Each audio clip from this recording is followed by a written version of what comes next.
ये छोड़ो, मेरी बात सुनो। आज स्विट्जरलैंड की वॉच इंडस्ट्री का 80% हिस्सा एक ही कंपनी की जेब में है। लेकिन एक वक्त ऐसा था जब जापान ने स्विस घड़ियों को लगभग खत्म कर दिया था। चलिए जानते हैं कैसे एक आउटसाइडर ने कबाड़ हो चुकी कंपनियों को समेट कर दुनिया का सबसे बड़ा वॉच एम्पायर खड़ा कर दिया। 1980 के दशक में स्विट्जरलैंड की पहचान उसकी घड़ियां दम तोड़ रही थी। 60,000 नौकरियां जा चुकी थी और स्विस बैंक अपनी सबसे बड़ी कंपनियों को बंद करने की तैयारी में थे। तब एंट्री होती है निकोलस हायेक की। सबने कहा ये पागलपन है जब उन्होंने सोने की जगह प्लास्टिक की घड़ियां बेचना शुरू किया, पर वही पागलपन आज $8 बिलियन का बिजनेस बन चुका है। कैसे एक छोटी सी प्लास्टिक घड़ी ने जापान के टेक जायंट्स को घुटनों पर ला दिया, आइए देखते हैं। निकोलस हायेक का जन्म 1928 में बेरेट, लेबनान में हुआ था।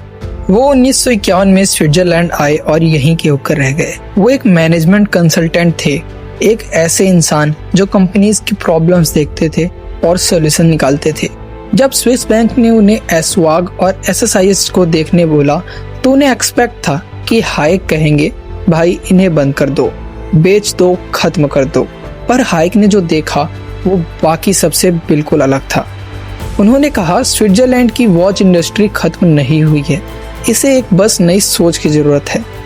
हायेक ने एक बात नोटिस की जो जापानीज कंपनीज मिस कर रही थी। जापान की घड़ियां एक्यूरेट थी, सस्ती थी, पर उनमें एक चीज नहीं थी, इमोशन। एक स्विस घड़ी सिर्फ टाइम नहीं बताती थी, वो एक स्टेटमेंट थी, एक लेगेसी थी, एक फील थी। और हायेक का मानना था अगर हम इमोशन और प्राइस को एक साथ मिक्स कर दें तो हम जीत सकते हैं। उन्होंने एसवाग और एसएसआईएच को मर्ज करने का प्लान बनाया। एक नई कंपनी बनाई SMH, जो बाद में स्वेच ग्रुप बनी। पर सिर्फ मर्ज करने से काम नहीं चलता, उन्हें एक ऐसा प्रोडक्ट चाहिए था जो दुनिया को शॉक कर दे। साल 1983 निकोलस हायेक ने दुनिया के सामने एक घड़ी रखी, प्लास्टिक की, और सिर्फ 50 स्विस फ्रैंक्स में, यानी आज के हिसाब से करीब 5,000 रुपए। नाम था स्वेच। दुनिया ने पहले हंसा, लोगों ने कहा ये क्या है, एक स्विस कंपनी प्लास्टिक की सस्ती घड़ी बना रही है, इनका दिमाग खराब हो गया है। पर हायेक जानते थे वो क्या कर रहे हैं। स्वेच टेक्निकली एक मार्वल था, उसमें सिर्फ 51 पार्ट्स थे, जबकि एक नॉर्मल वॉच में 90 से 150 पार्ट्स होते हैं। इसे ऑटोमेटिकली मशीन से बनाया जाता था और पूरी तरह स्विस मेड था, और मार्केटिंग वो भी जीनियस थी। हायेक ने स्वेच को एक फैशन एक्सेसरी की तरह सेल किया, घड़ी की तरह नहीं। उन्होंने एंडी वारहोल जैसे आर्टिस्ट से लिमिटेड एडिशन स्वेचेस बनवाई। उन्होंने यूथ को टारगेट किया। उन्होंने स्वेच को एक कल्चर बनाया। लोग स्वेचेस कलेक्ट करने लगे, एक नहीं 10-10 स्वेचेस, और देखते ही देखते स्वेच एक फिनोमिनन बन गया। पैसा आने लगा और इसी पैसे से हायेक ने अगला खेल शुरू किया। पर हायेक जानते थे वो क्या कर रहे हैं। स्वेच टेक्निकली एक मार्वल था, उसमें सिर्फ 51 पार्ट्स थे, जबकि एक नॉर्मल वॉच में 90 से 150 पार्ट्स होते हैं। इसे ऑटोमेटिकली मशीन से बनाया जाता था और पूरी तरह स्विस मेड था, और मार्केटिंग वो भी जीनियस थी।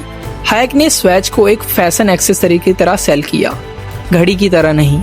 उन्होंने एंडी वारहोल जैसे आर्टिस्ट से लिमिटेड एडिशन स्वेचेस बनवाई।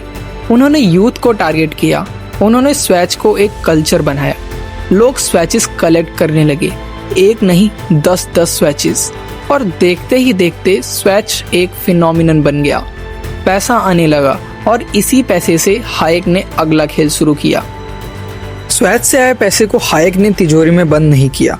उन्होंने एक एक करके स्विट्जरलैंड की सबसे historic and prestigious watch brands को खरीदना शुरू किया।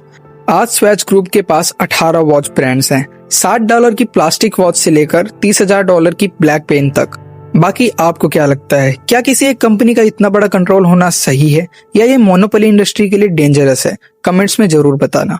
और अगर ऐसी अनटोल्ड बिजनेस स्टोरीज पसंद है तो चैनल सब्सक्राइब करना मत भूलना। जय हिंद।